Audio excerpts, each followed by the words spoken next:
জীবনের সবচেয়ে খারাপ সময়টায় যে মানুষটার কাছে টাকা চাওয়ার জন্য খারাপ কথা শুনতে হয়েছিল, সেই মানুষটা তুমি ভালো কিছু করলে তোমার সমালোচনা করবে।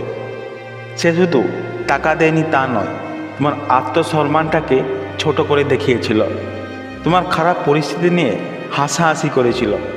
কিন্তু আজ যদি দাঁড়াতে চাও, আজ যদি তুমি নিজের মতো করে কিছু করতে চাও, দেখবে সে একই মানুষ তোমার খারাপ কথা বলে তোমার ইচ্ছে শক্তিটাই ভেঙে ফেলার চেষ্টা করবে। কিছু মানুষ চায় সারা জীবন তুমি তাদের করুণায় বেঁচে থাকো। তারা চায় তুমি সবসময় নিচে থাকো, যেন তারা নিজেদের বড় মনে করতে পারে।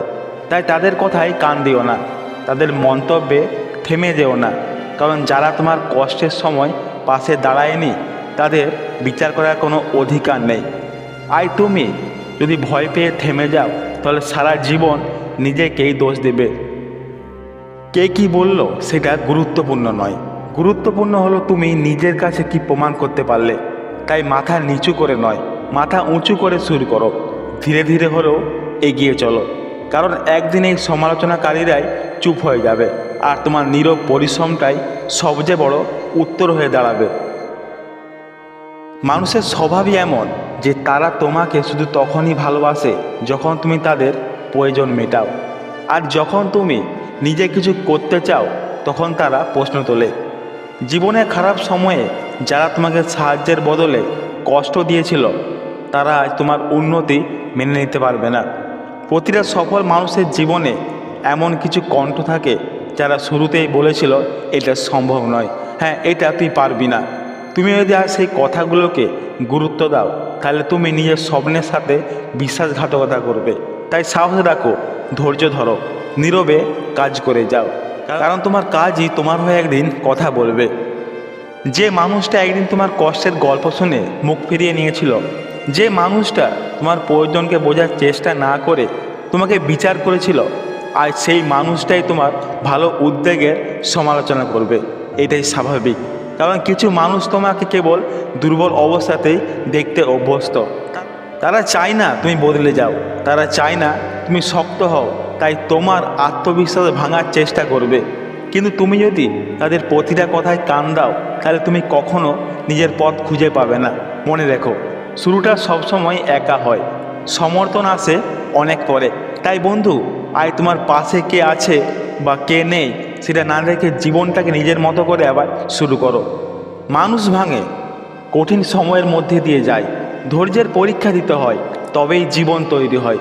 যতই কষ্ট থাকুক, যতই অভাব থাকুক, নিজের হার কখনো স্বীকার করো না। কারণ তুমি হেরে গেলে শুধু তুমিই হারবে না, তোমার স্বপ্ন, তোমার পরিবার, তোমার ভবিষ্যৎ সব হারবে। হার মেনে নেওয়া খুব সহজ, এক মুহূর্তের সিদ্ধান্ত, কিন্তু হার না মানা হলো প্রতিদিনের যুদ্ধ, প্রতিদিনের সংগ্রাম, প্রতিদিনের নিজের সাথে নিজের লড়াই। আর এই লড়াইটাই একদিন তোমাকে এমন জায়গায় নিয়ে যাবে যেখানে দাঁড়িয়ে তুমি পেছন ফেলে তাকিয়ে বলবে, ভালো হয়েছে আমি তখন হার মানিনি, ভালো হয়েছে আমি তখন নিজেকে শেষ করে দিইনি, ভালো হয়েছে আমি সেই কঠিন সময়টাকে সহ্য করেছিলাম। কারণ এই সময়টাই আমাকে মানুষ বানিয়েছে, আমাকে শক্ত বানিয়েছে, আজকের আমাকে তৈরি করেছে।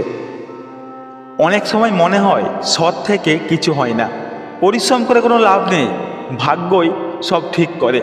কিন্তু সত্যিটা হলো, ভাগ্য শুধু সুযোগ দেয়, লড়াইটা মানুষকেই করতে হয়। হ্যাঁ, তবে কিছু ব্যতিক্রমী দৃশ্য আমাদের চোখে পড়ে।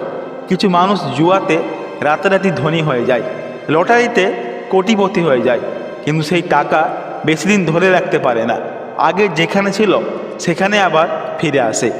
কিন্তু যে মানুষটা পরিশ্রম করে কিছু অ্যাচিভ করে, সেটা স্থায়ী হয়ে যায়। বন্ধু, জীবনে শর্টকাট বলে কিছু নেই। হ্যাঁ, সফলতার কোনো শর্টকাট হয় না।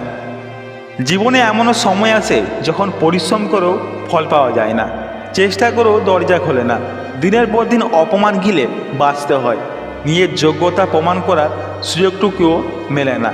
তখন মনে হয় দুনিয়াটা বুঝি শুধু শক্তিশালীদের জন্য। কিন্তু বাস্তবটা হলো, দুনিয়া তাদের জন্য যারা ব্যর্থ হবার পর দ্বিতীয়বার আবার শুরু করে, নিজের অস্তিত্বের প্রমাণ দেয়। বন্ধুরা, ভিডিওটি ভালো লাগলে অবশ্যই একটা লাইক করে দিও, আর আমার চ্যানেল নতুন হয়ে থাকলে চ্যানেল সাবস্ক্রাইব করতে ভুলো না কিন্তু। ধন্যবাদ, দেখা হচ্ছে আবার পরের কোনো ভিডিওতে।